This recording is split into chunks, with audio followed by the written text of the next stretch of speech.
Hello again. This is Dolores Cannon with the Metaphysical Hour. And we're live again tonight. You know, we've had so much disruption lately with the weather and everything. Okay. My guest tonight has been through the same thing I have with this terrible ice storm we had a few weeks ago. He was supposed to be my guest then, but we were without power so long that I couldn't do a show. So you're there, Harold, aren't you? Yeah, I'm here, yeah. Okay, how did it hit you over there in Elkins? Were you without power? Yeah, for about 2 weeks.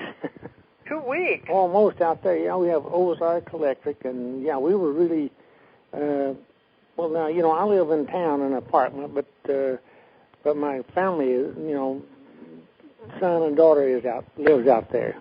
Well, we were out for 8 days, and that was enough. I didn't want any more. Yeah, well, I think it was close to 2 weeks that they were out. Well, I think I told a little bit about this last week, but this was, they said, the worst ice storm that has ever hit northwest Arkansas. Yeah, I believe it. You know, the last 2 years they had a bad storm in Missouri up around Springfield that did the same thing, and it was like we missed the bullet that time. Yeah, well, I was happy about that.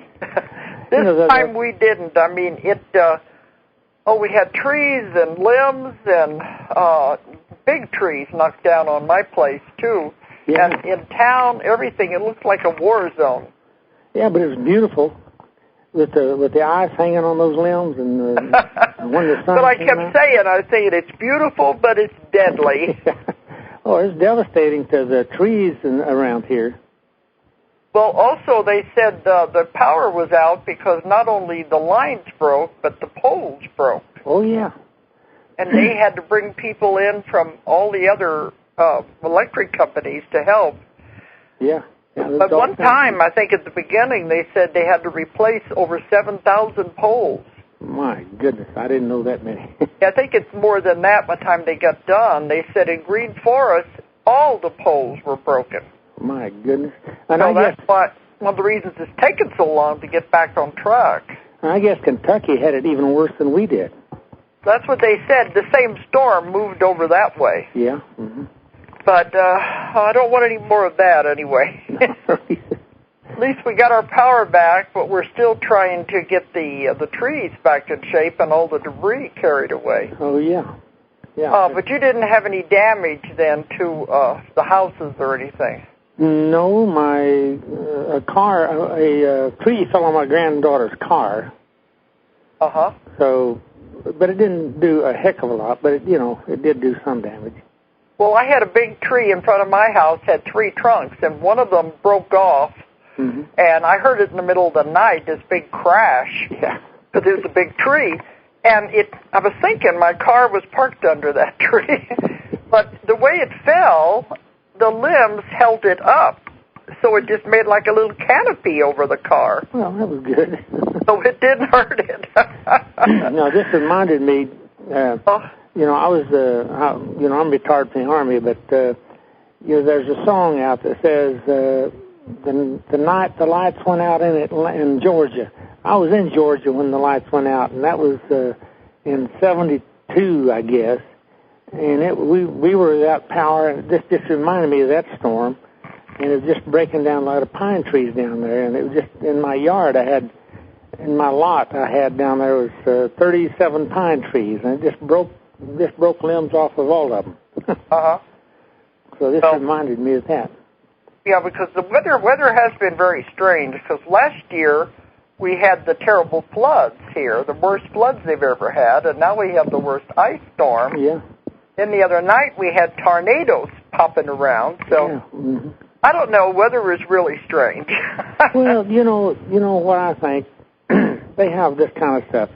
We think things are bad now because it's happening in our time, but if you look back through history, this stuff goes in cycles, Yeah. And there'll be times back in history, but that's way back. It doesn't bother us now, but it's happening to us, and so that's what we think is so bad.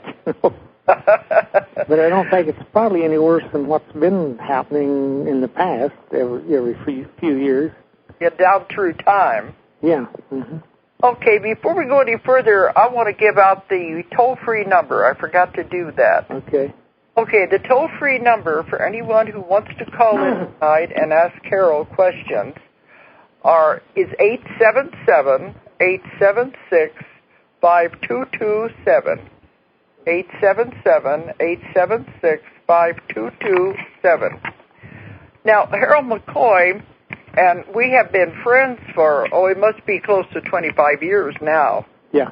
We go back a long, long way, back when we were all just starting out on our adventures in the metaphysical world. And Harold is an ex-Army man, but he discovered that he could do healing. And so, we had Gladys on a few weeks ago talking about the Institute, the Ozark Research Institute. But she talked about the meetings they have and when they heal people there. But I want to talk about you and, your abilities and what you do and what you're teaching. And I remember back when you was first discovering you could do this fantastic healing. Mm-hmm.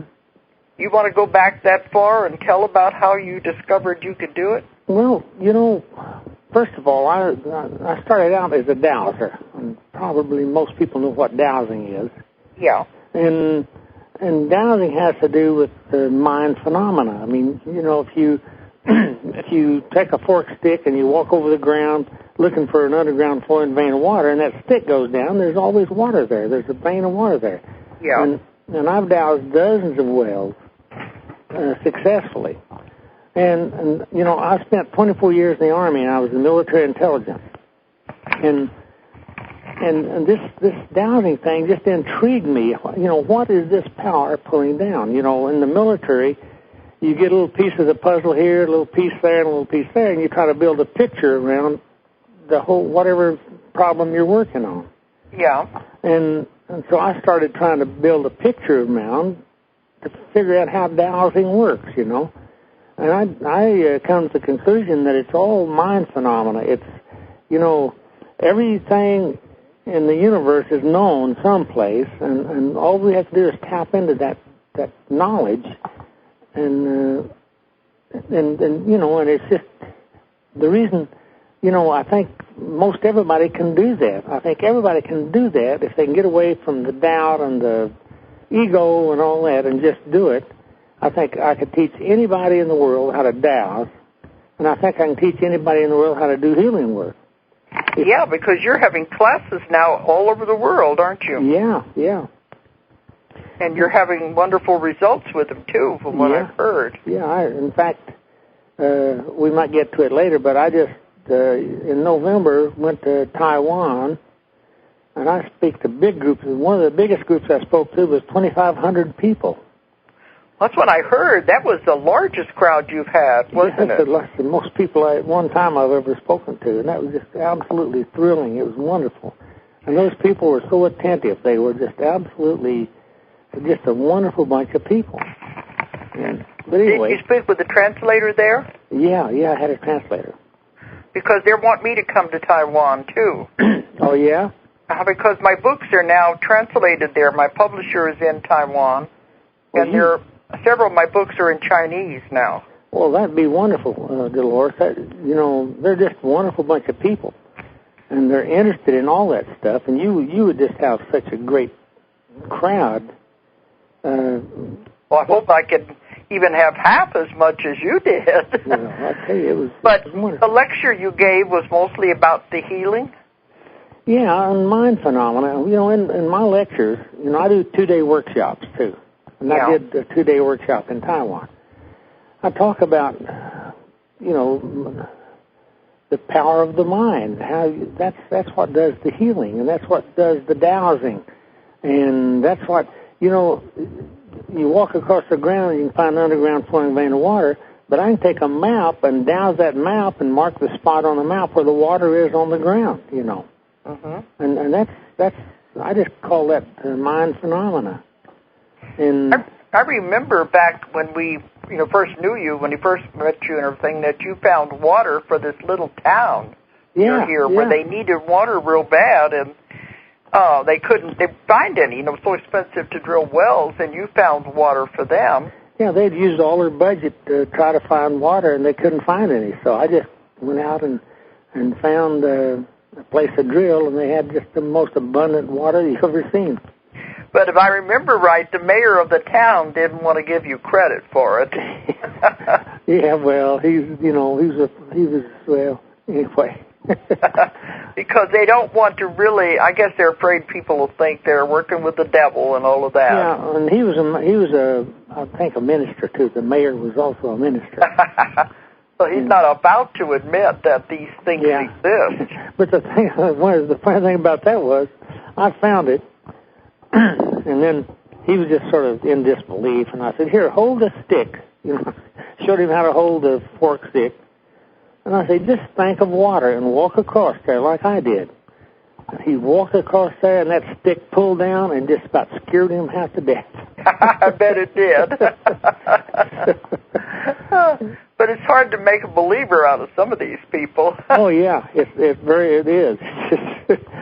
But, I don't go around trying to convince people. I just do my thing, and that's it. Uh-huh. But this... how long were you over there within Taiwan? Did you go on to mainland China? No, just in Taiwan. I was there for 12 days, and this spring I'm going back to Malaysia and Singapore. You going to Kuala Lumpur? No. Yeah, Kuala Lumpur, yeah. That's right there across the water from Singapore. That's in Malaysia. Yeah, isn't that the capital of Malaysia? Yeah, that's the capital. Yeah, that's where I'm going, there, and in Singapore. Yeah. I'm looking forward to that.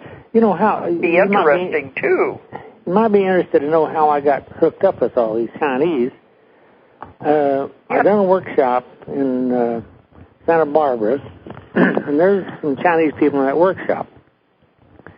And so, I don't know if I met them or not. I didn't remember. But then a couple of years later, she called me, and she said, she lives in Crestone, Colorado, and this is Doctor. She said, I have a bunch of, I have 150 Chinese-speaking people coming over, and we're going to do a conference on Buddhism, but I want you to come up and do a 2-day workshop. Oh. So I went up there, and we done a 2-day workshop, and we had 110 people in there. So and that's where I met the interpreter. He done a great job, and these people just loved it. So they wanted me. Every one of them wanted me to come. These people were from all over the United States and the world. They were from Malaysia and Singapore and mainland China and Canada and New Zealand. I mean, they had come in from all over the place. And then they all invited me, each of them invited me to come to their country to do workshops. And Taiwan was just the first of the ones that, was the first of them. So evidently, I'll be going to a lot of different places and doing these workshops. So anyway, after the workshop in Crestone, Colorado, I got invited to Los Angeles to do a workshop, and that was all Chinese, this Chinese community out there. Yeah. And then I got invited to go to Houston, Texas, and that was an all-Chinese workshop. So I just sort of got into the Chinese culture there, and they're just wonderful people. I just love them, and they're so attentive, and they learn fast, and I'm just looking forward to I was supposed to go to Hong Kong in November before I went to Australia, New Zealand, but that one didn't work out. We couldn't get enough people to sign up. But I know I'm going back because they want me to come back because of the publisher there and the books. So I would like to get into that area. Yeah, but when I gave my class in Perth this time in November, I had the largest class I've ever had for my hypnosis. Is that right? I had 91 people in the class. Goodness. I usually have like 30 or 40, and boy, that was intimidating to have that many. Well, I love it. I was in Sydney, Australia, a couple of years ago, and I had 135 people. Yeah. And up until that time, that was the largest class that I'd done.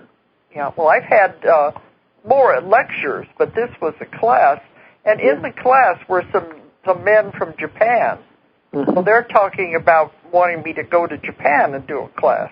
Yeah, well, it looks like we're going to be going all over the place anyway. Yeah, I'm sure. Yeah, that's because people are searching for something, and this is more, this is something real that they can connect into. Uh-huh. And I think everybody can do it. That's the whole thing. You don't need an education. You don't need to have a degree to do this. Just people like me can do it. Yeah, if that's what they always think, it has to have special training. But everybody, I think, does have these abilities. Yeah. Well, you asked me a while ago how I started doing this. Yeah, go into that part, because you were a dowser first, and how did you get over into the healing? Let's tell the people about that. Yeah, well, okay, and as I said, the dowsing what got me started into this. So we were having a dowsing class here in Fayetteville, Arkansas, in fact, the Ozarks Research, the Ozark Electric Building, and I had 30-some people there. And at lunchtime, we'd been talking about energy, how energy works, how you can divert an underground vein of water into a dry well, and all kind of energy. And so we were going to go to lunch, and Gladys stepped off of the step and turned her, and her ankle snapped. And we got her back in, and she was sitting there. This thing was hurting and throbbing and swelling. In 30 minutes, it was twice as big as it should be. And something just sort of told me, well, try to pull that swelling out of there. So I put my hands on either side of her ankle, not touching her, but just sort of, just making the motions of pulling that energy out of there. Within 2 hours, it was back down to normal, and she has never had another problem with that ankle. Mm. So that got me, again, and I've been trying to research how all this stuff happens, and just mind phenomena. And then I start experimenting with other stuff, and healing and remote healing, and we had a research project that lasted 2 years that was funded by the National Institutes of Health, and we were removing brain tumors at a distance, Uh-huh. So, there's just no limit. Everything is possible. Everything's possible. And so, we've healed, broken bones and just, all the breast cancer, prostate cancer. And it's not me doing it. I mean, I'm just channeling this energy with the intent of healing something, Well, that's the same thing I do. It's when I'm teaching, it's through hypnosis, but we're letting the person heal themselves with their own mind. Yeah, that's true. I get the conscious mind out of the picture so it can't interfere, because it's always in there saying, oh, this is impossible. Yeah. So mine is done a little different way, but we're having remarkable results, too, with healing. Yeah. So that's what I tell people. It is the mind. That's it is the mind. what we're working with here. Yeah. And I know I'm not doing it either. I'm just the facilitator. Yeah, that's the way it is. And, the mind is a wonderful thing. The brain works in 4 basic bands of frequencies, and somebody named them beta, alpha, theta, and delta.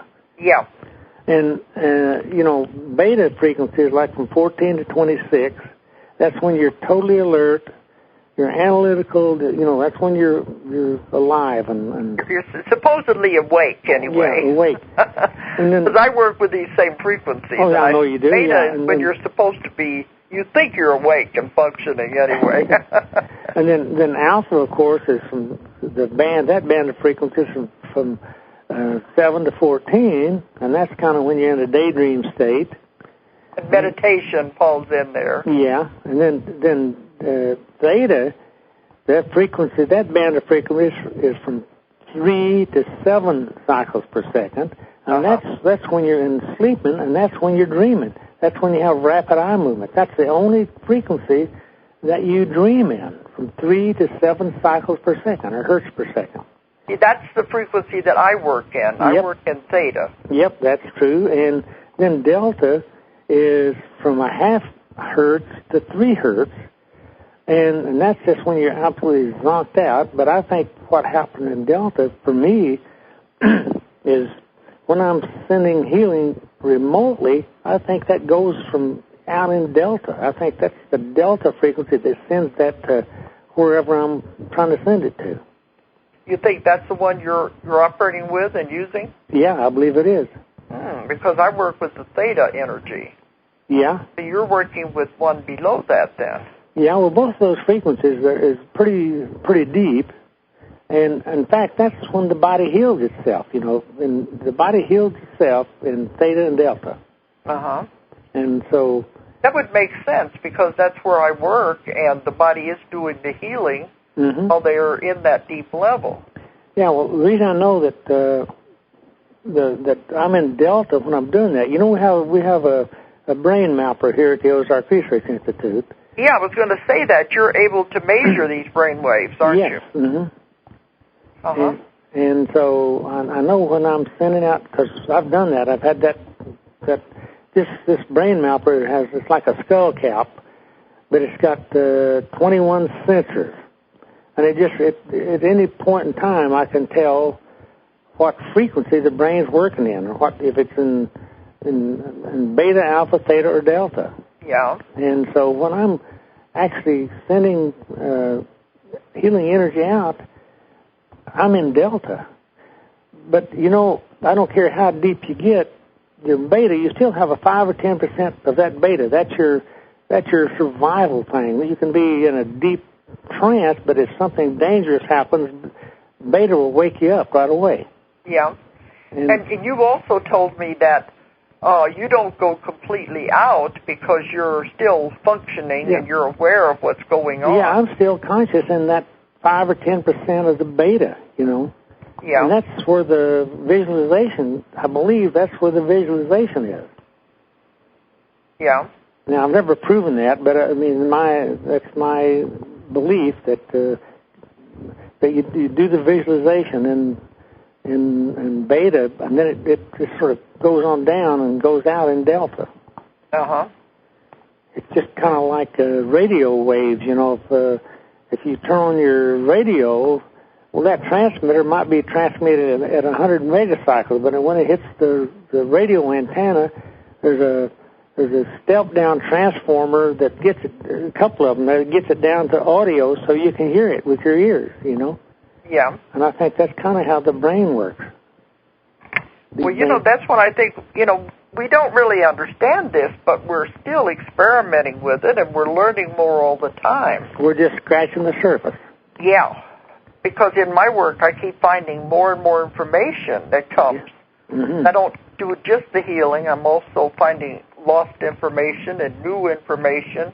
Yeah. So we are tapping into some kind of a source here that is able to do all these things. See, I think that everything in the universe is known.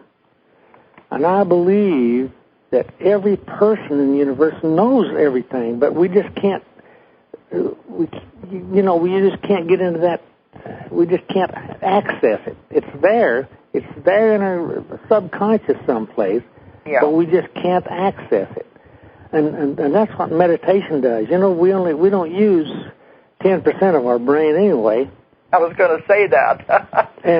But we only use the stupid conscious mind, and the conscious mind doesn't know anything. That's true, yeah.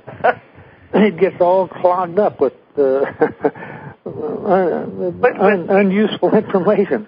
Well, it has ego, it has all of these things that it's living in, but it's not even aware of this wonderful power that is right there.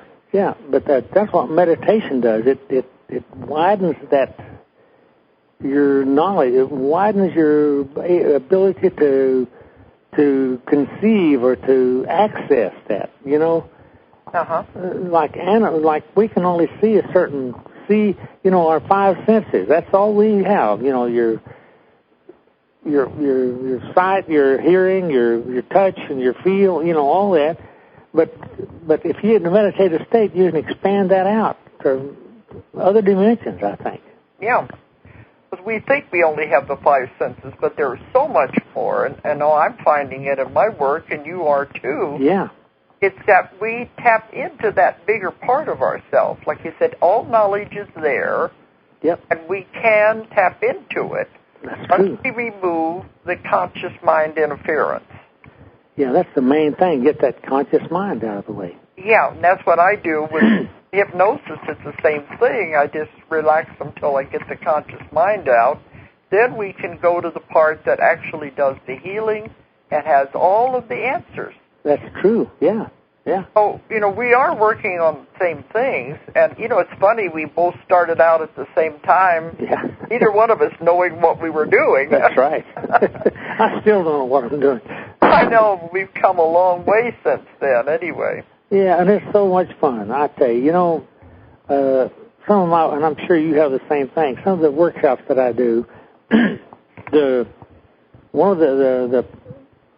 wife, maybe she's into this, the husband isn't, but she just drags him along, and he's sitting there, and you're talking, and you can just see they just open up like a rosebud, and by the time the workshop's over, they really got it.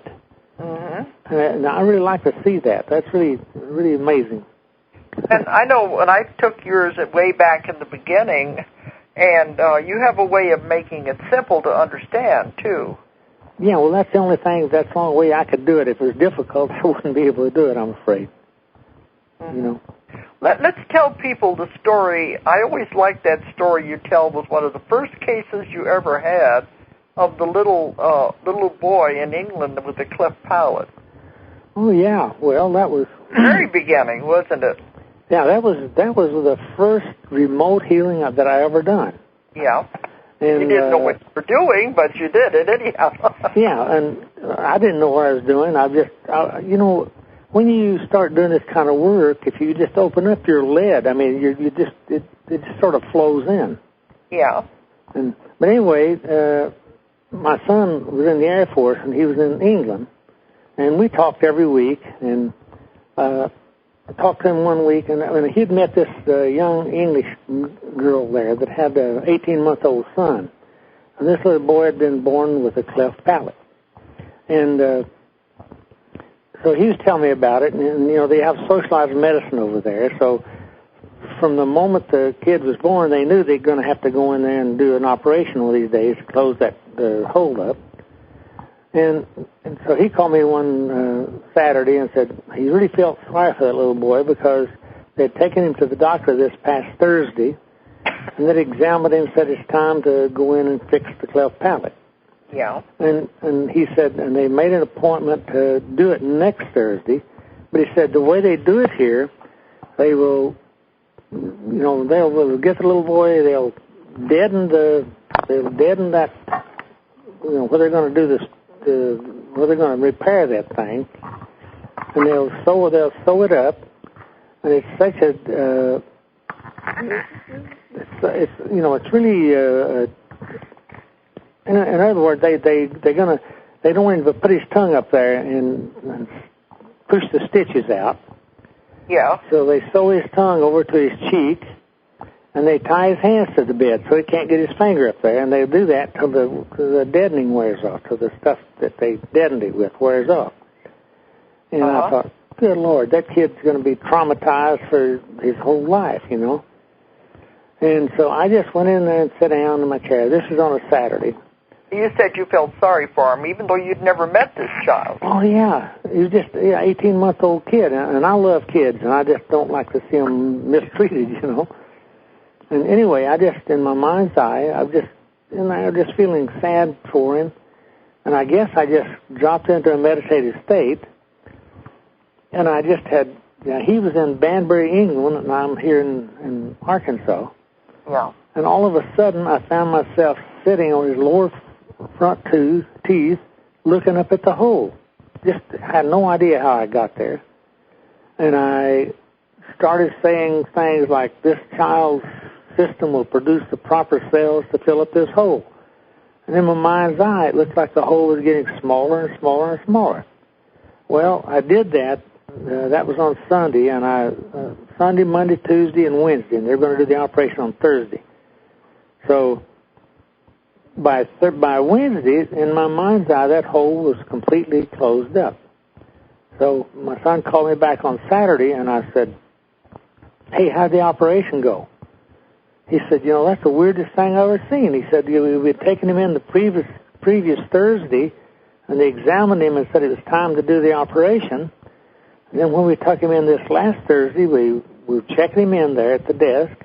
The doctor walked out of the office and walked up and said, 'Let's see what we got to do to this boy.' And they opened up, and he looked up, and the nurse said, 'Well, you're going to do the cleft palate.' And he said, 'Oh, let me look.' And he looked up into his mouth, and he raised up with a puzzled look and said, 'He don't have a cleft palate. You have the wrong child here.' and so my son said there was a half a dozen doctors walking around there scratching their heads, wondering what happened to that hole since last Thursday. and they never did figure it out, and I could not get those records. When I do something, I like to get records. I like to get documentation. That's the hardest part. Yeah. But anyway, we got to go to England a year or two later, and family met us at the airport. And the first thing I done, I grabbed that little kid and looked up in his mouth, and it just looked familiar. And we've had him over here 2 or 3 times to spend the summer, the spring with us. But see, that's the main thing. People don't realize that you can do these things. Absolutely. You can. Everything is possible. You can affect the weather if you want to. I don't try to do that a lot because, unless I had a real good reason. Yeah, they say if you try to affect the weather, it's going to go somewhere else, and then probably get it, Yeah. That wouldn't be good karma, I don't think. No, unless you can. When I do that, if there's a tornado coming or something, yeah, I try to put it around the property, but put it where there's nobody else living there, because here in the country there's populated as a lot of places. Yeah, that's way up here. We've never had tornadoes up here on the top of the mountain. They always go down to the valley. Yeah, and anyway, I try to make it go around the property and not hurt anybody or any building, but just if they knock down a tree, well, that's okay.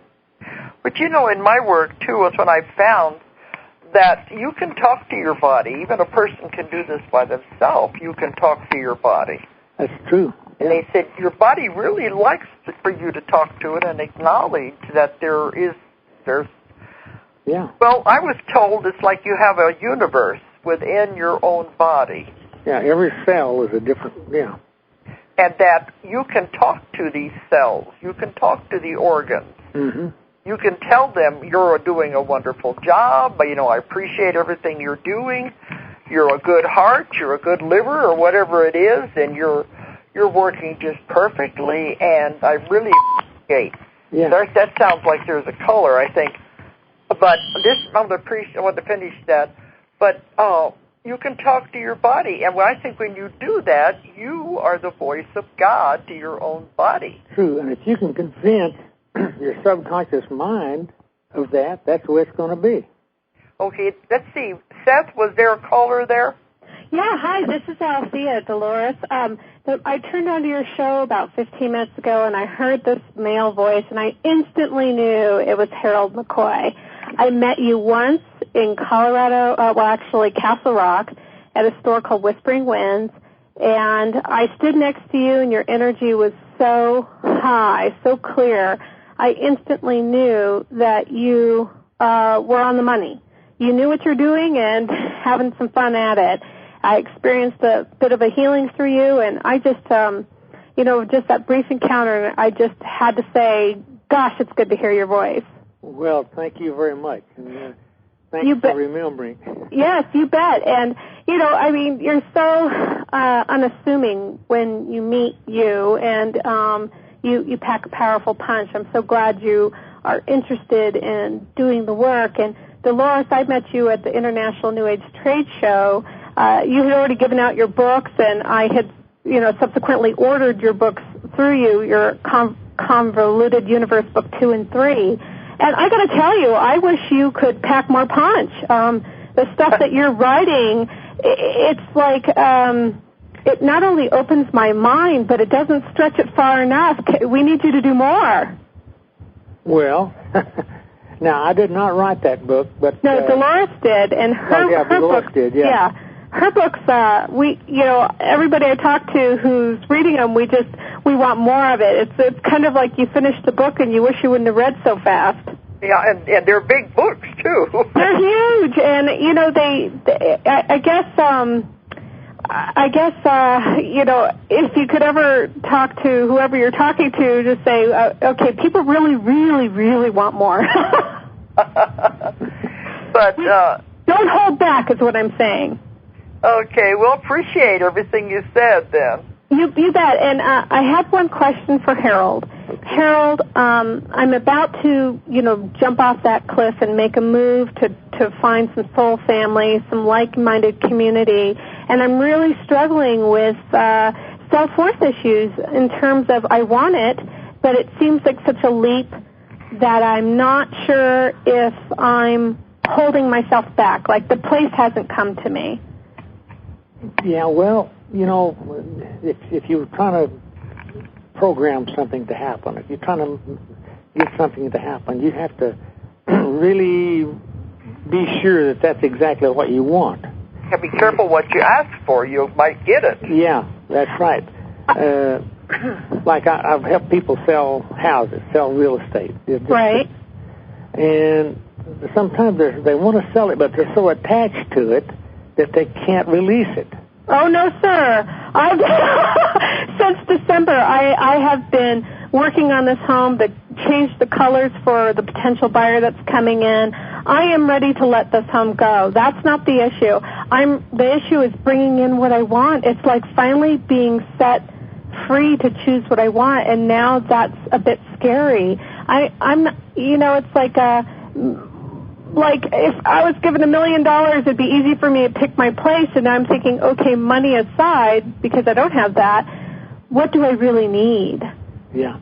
And what I need is like-minded community, and I have this vision that means, back in the 70s and hippies, and I'm not ready for that, but I'm certainly ready for a like-minded community, and I feel blocked by it. Yeah, well, the only thing that I could probably tell you is find a half a dozen communities that you might like to, go to, and then douse and find out what would be for your best and highest good. So douse which community that you should go to. Now, for me, I mean, the world's my venue. I would go anywhere. My husband and my daughter want to stay in Colorado. And so I guess just kind of pick there. I always thought my soul would kind of lead me there. Mm-hmm. And, like community, like just that feeling. Yeah. But I'm not finding that. Well, a lot of times, when I started the Ozark Research Institute 17 years ago, I didn't know that there's anybody else, or when I first started doing things like this. But if you just let the word be known, you'd be surprised at what falls out of the tree, Okay. There's probably a lot of like-minded people like you, but they're maybe like you, that they're not putting it out there. Find out. Yeah. I don't know exactly how to tell you to do that, but well, you used to douse, I know that, and I don't douse anymore. I really kind of just tune into the heart. So what you're just saying is really kind of just go for it, really dig. Yeah. I always call us the underground, There's a whole lot more people than you think. Yeah. Just the underground, because we don't talk about what we do and what we believe in. But once you start getting it out, you'll find there's a whole lot of people that also don't want to talk about it. They're afraid what people are going to think. Yeah, that's true. You're afraid to put it out there because you're afraid people will think you're totally out of your mind. Yeah. Well, I hope that isn't the case for your books there, Dolores. I think you've jumped off the cliff, but there's so many of us with you on that book. I mean, we really do feel, everybody at least I talk to, we feel it could go even farther. It's great stuff, and I felt like with your work, Harold, I just feel like you guys you're doing exactly what you're meant to be doing. Yeah, I believe it. Yeah. Well, thank you because me and Harold are the same age. I know you are, and I'm 41, and I'm ready for my like-minded people. I really, really am. I was thinking, we have found you find your passion, what you really want to do. You don't grow old because we're just doing too much, and there's too much energy there. Isn't that true, Harold? Yeah, if I would have started doing this stuff when I was 31, no telling what, I'd have been walking on water by now. I'm starting to write, but I'm not very disciplined. Unfortunately, I wish I had your discipline there, Dolores, but I'm starting to do that. My passion's there, and I think I'm just coming into my passion, even though I'm only 41. And I thought maybe this community, this move would help me because, I don't really feel it where I'm at right now. Well, I'm finding this all over the world. There is a lot more people than you think who are really into this, and it's growing. This whole, I guess, movement or whatever you want to call it is growing. There's a whole lot more interest now in metaphysical things and psychic things and learning powers of the mind. There's a whole lot more people out there than you think. Absolutely. Great. So, no magic pill. You don't see me anywhere in the country, do you?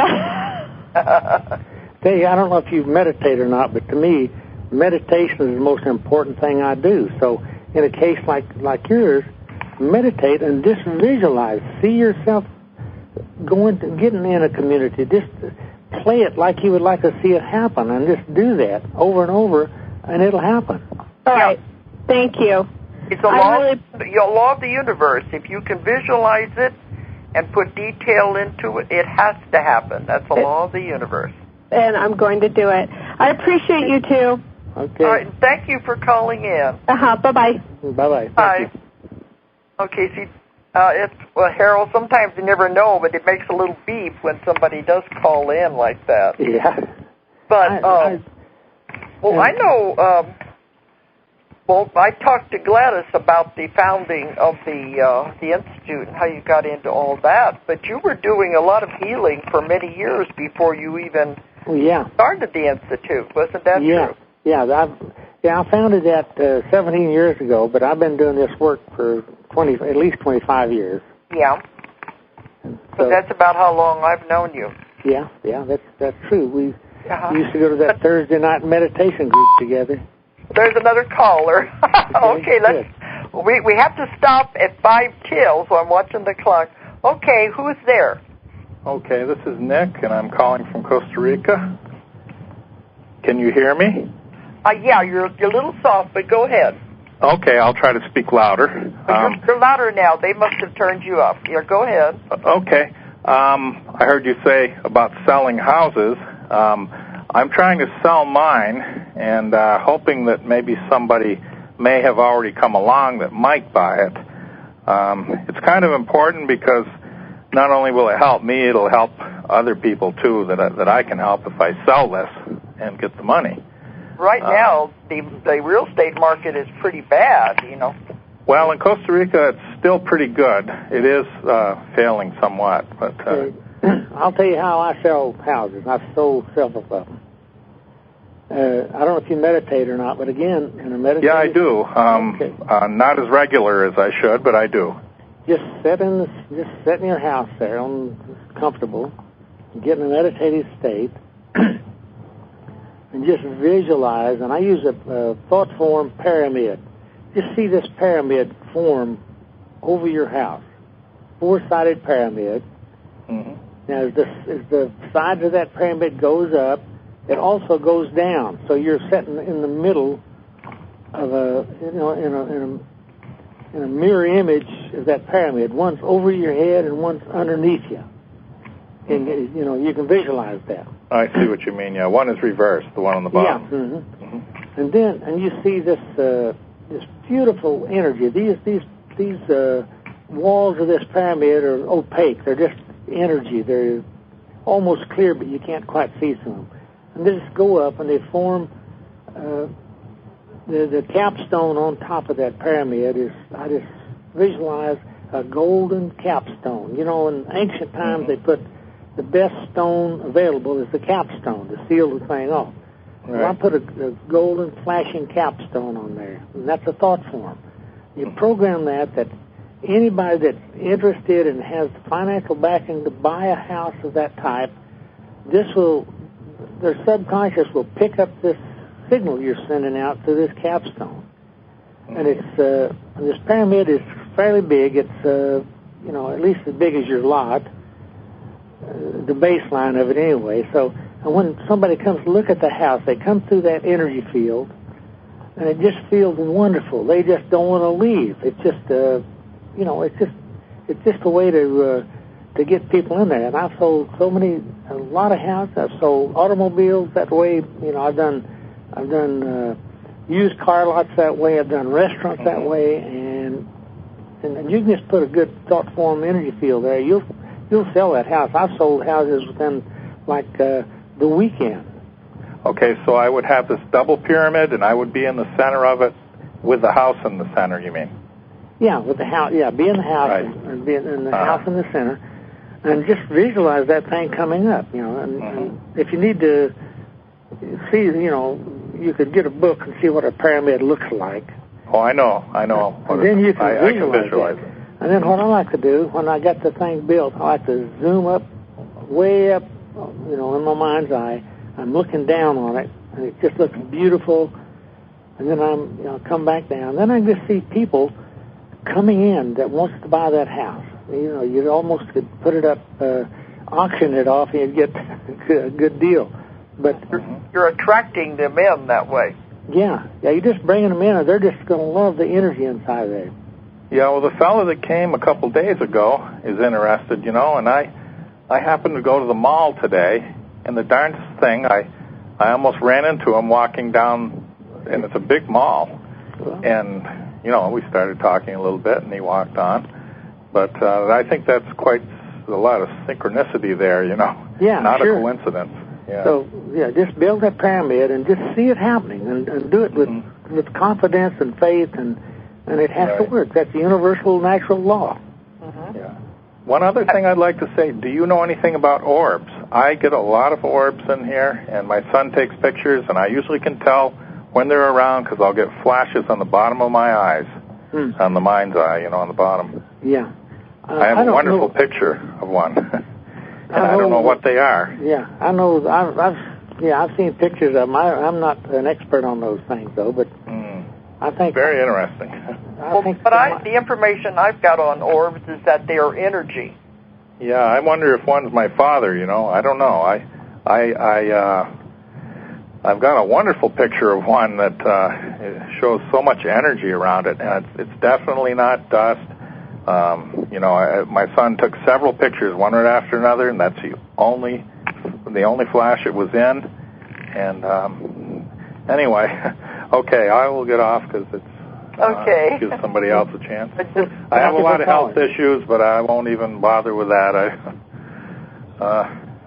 God will take care of that, I guess. Yeah. Okay. All right. Thanks for calling in. Thank you. Bye. Okay.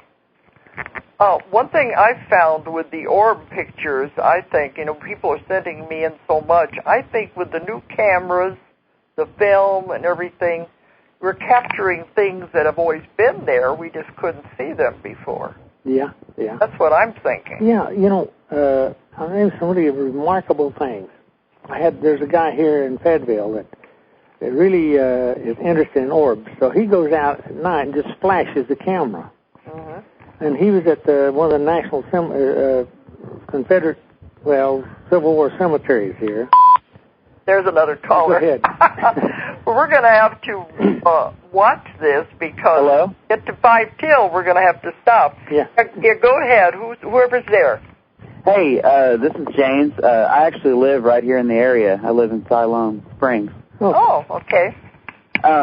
And I felt kind of led to your show. It's kind of a weird story, but I don't really have time for it because you guys are getting so close. But I've been to see several psychics over the past year, and back up a little bit. I've been extremely fascinated by the subject of metaphysics and everything for the past 15 years. I'm 33. And anyway, all the psychics that I've been to, that I've talked to, have seen a certain type of energy about me, and they said that I was a healer. And I thought that was kind of weird because I've never done any healing or anything like that. But now it kind of consumes me. I'm just extremely intrigued by it. I'm kind of passionate about it. Anyway, they said that one of them said that I would find like a teacher in this area who I could learn from and, you know, learn to be a healer and stuff. And then I saw your show and did some Googling on Harold McCoy, and I was like, wow, that's pretty cool. So anyway, I was just wondering, Harold, if you have any advice or if you have any thoughts. I see that you are in contact with a few spirit guides, and I'm just wondering if any, you know, if you get anything of, well, Harold, I think it's time for you to talk about your next class you're going to have here. Yeah. You're having one in April, aren't you? Yeah. I saw that. I'm signing up for it. Oh, you know about it. Okay, good. Yeah, go ahead and talk about it in case there's other people that don't know about it. Well, so far it's been in April. We have a 5-day class. We just call it the Dowsing and Healing Energies Conference. Actually, it's a conference. We have speakers from all over. We'll have probably 30 different speakers, and they're going to all talk about healing and all of those related subjects. And we all do the same thing, but we do it differently. I mean, everybody don't operate exactly the same way, but the whole thing is we're talking about the same energy, and it's a very interesting thing. We talk about different modalities, different healing techniques. So that thing in April, since you're signed up for it, that's going to be great. And then in September, we have a 5-day healing, strictly 5-day conference, and we're just talking about healing. And we teach you different healing modalities. We have 5 instructors that each of those teaches their own technique. And the thing about it is you get to go to every instructor. You go to this instructor today, and the next one tomorrow, and the next one the next day. So you get a well-rounded class, a 5-day class there. But there's so many different modalities, and some might work for some people, and some might work for somebody else. Yeah, that's true. You find the one that is right for you. Yeah, and you're in Siloam Springs, so, every Tuesday evening we have a healing meditation group here at the Ozark Research Institute. You guys get together? Is it like like you meet somewhere? Well, we'll have 30 or 40 people there, and we do meditation, and there's all kinds of people to meet. I mean, I've got to do that. Yeah, every Tuesday evening. Where's that? It's downtown Fayetteville. We're at 221 South Locust Avenue in Fayetteville. Every Tuesday evening. Okay, well, I'm there. We're good. Every Tuesday at 7:30, we try to get started around that. So people come early, and there's no strangers. They're wonderful people, just a bunch of great people. So you start at 7:30? Yeah. Okay. That's what Gladys said, that if anybody needed healing, they just call and let them know, and they will work on these different people. Yeah. Okay. Well, that is fantastic. I can't wait. Okay. All right, I got to watch the clock here because we're coming up to time, but thanks for calling in. Yeah, right. I look forward to seeing you there, Robert. Okay. Okay. Bye. Okay, well, Harold, that's what I was going to have you tell people how, about these classes and things, about the Institute. Well, if anyone wants to contact you, how are they going to be able to do it? Well, our webpage is www.ozarkresearch.org, O-R-G. It's all one word. Ozark Research is one word, yeah. Yeah, ozarkresearch.org. Yeah. Mm-hmm. And they can contact you through that with email. Yeah, we got the phone number, the fax number, the email address, and the whole thing there. So everything is right there on the website then? Yeah, everything's right on the website. Okay, because that's what Gladys said, that if people want healing, they just have to call in, and you have people calling in from all over the world. Oh, yeah, And they said it may not get you or Gladys, but you will get one of the other people there, and they're all trained to do healing and promote healing. Yeah. So that's very important. So they can find out more about this on the website then. Yeah, it's we just have so much fun doing this. It's a great thing to do. It's just you have found your calling, just like I found mine. Yeah, that's true. And that's what makes it all worthwhile when we do find what we're supposed to be doing. Yeah, a lot of times I'm not here on Tuesday or first on the first Sunday actually. The first Sunday we have a speaker and we have a potluck. So anybody that would like to come to that, be very welcome. But okay. I travel a lot, so I'm not here all the time. All right. So. But the website is Ozark Research, and that's OZARK. Yeah. For those that are listening overseas, it's OZARK. Yeah. Research.org. Yeah. Okay. Well, we're going to have to sign off here because if we don't, they'll pull the plug on us. Yeah, but Harold, it's wonderful talking to you again. And I keep running into you in airports anyway. That's where we meet. But it's wonderful talking to you again, and I wish you lots of luck and health on your travels. Yeah, you too, Dolores, and I look forward to seeing you. We got to get together one of these days. Yeah, and thanks for doing the show tonight. Oh, I loved it. Thank you. All right. Bye-bye. Bye-bye. And good night, everybody out there. If you enjoyed the show, check out more of our other videos and be sure to subscribe and click the like button. Thank you for listening to the Metaphysical Hour with Dolores Cannon.